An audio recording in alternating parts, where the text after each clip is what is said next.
ఆంధ్రప్రదేశ్ హోంశాఖ మంత్రి వంగలపూడి అనిత గారు తన పనితీరు మీద ప్రజల కథ పక్కన పెట్టండి, వాళ్ళ సొంత పార్టీలో కూడా పాజిటివ్ అభిప్రాయం అయితే కనిపించడం లేదు.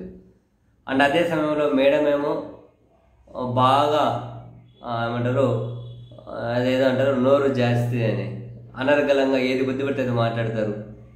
మేడం అలా ఏది బుద్ధి పెడితే అది మాట్లాడగానే ఇమ్మీడియట్గా నెక్స్ట్ గంటల వ్యవధిలోనే మళ్ళీ మేడమే నెటిజన్స్ గట్టిగా చిక్కి ట్రోలింగ్కు గురవుతూ ఉంటారు. మేడం ఏది మాట్లాడినా ఇమ్మీడియట్గా బూమరంగ్, అదేదో ఏమంటారు ఎక్కువ రోజులుగానే టైం పట్టదు, అలా మాట్లాడతారు, ఇలా దొరికిపోతూ ఉంటారు. అసలు ఎంత దారుణమైన వైఫల్యం అంటే ఒక హోంశాఖ మంత్రిగా ఇంకా ఎన్ని అంశాలు మాట్లాడుకున్నా కూడా తక్కువే. కానీ మేడం గారు మాత్రం అసలు ఇంకా ఏదంటే అది మాట్లాడుతూ ఉంటారు. నోరు ఉంది కదా, మంచిగా మాటలు వచ్చు కదా అని చెప్పి.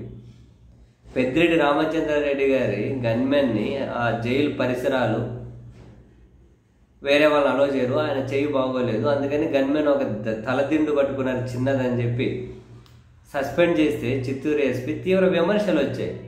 దాన్ని సమర్థించుకుంటూ హోంశాఖ మంత్రి గారు అనిత మేడం గారు ఏమన్నారు, ఏం గన్మెన్లు అటెండర్ డ్యూటీ చేస్తే మరి సస్పెండ్ చేయకుండా ఊరుకుంటారా అంటారు. నిజం చెప్పాలంటే గన్మెన్లు అందరూ చేసేది అటెండర్ డ్యూటీనే,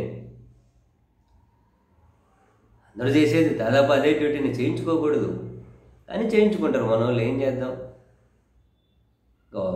వలసపాలన మనస్తత్వం మన నాయకులకు పోలేదు, ఆ బానిసత్వం మన జనానికి పోలేదు, వేరే విషయం అనుకోండి.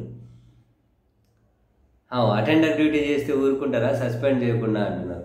మేడం అట్లా మాట్లాడారు లేదు, టక్కని ఇలా దొరికిపోతారు. తెలుగుదేశం పార్టీ కడప ఎమ్మెల్యే మాధవిరెడ్డి గారు వాళ్ళ గన్మెన్ మేడంది హ్యాండ్ బ్యాగ్ మోసుకుంటూ ఉన్నారు. హ్యాండ్ బ్యాగ్ అని అంటారా, అదే తగిలించుకుంటారు కదా ఇక్కడ భుజానికి, దాన్ని హ్యాండ్ బ్యాగ్ అంటారు. హ్యాండ్ బ్యాగ్ మోస్తూ ఉన్నారు, ఫుల్ వైరల్ అవుతూ ఉంది. చూడండి ఆ మేడము పక్కన గన్మెన్, చూడండి గన్మెన్ చేతిలో హ్యాండ్ బ్యాగ్ ఉంది, గన్మెన్ చేతిలో హ్యాండ్ బ్యాగ్ అది, ఆ హ్యాండ్ బ్యాగ్ ఆ మేడం. మరి ఇప్పుడు ఈ గన్మెన్ సస్పెండ్ చేస్తున్నారా లేదా మేడం అని చెప్పి పత్రికలు రాసుకుంటూ వస్తున్నాయి.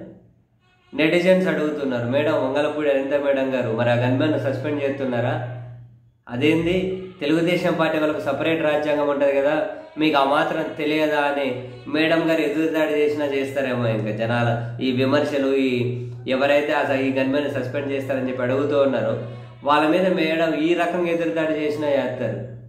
అది ఏ అంటారేమో, లేకపోతే అది లేదంటే మాకు సపరేట్ రాజ్యాంగం ఉంటుంది, అధికార పార్టీలో ఉన్న వాళ్ళు ఏం చేసినా కూడా లోక కళ్యాణం కోసమే, మేమంతా కనుక దేవతల జాతి మీదంతా రాక్షస జాతి అని నోరు బ్రహ్మాండంగా మాట్లాడతారు కాబట్టి ఏమన్నా అంటారేమో మేడం గారు మరి ఇప్పుడు.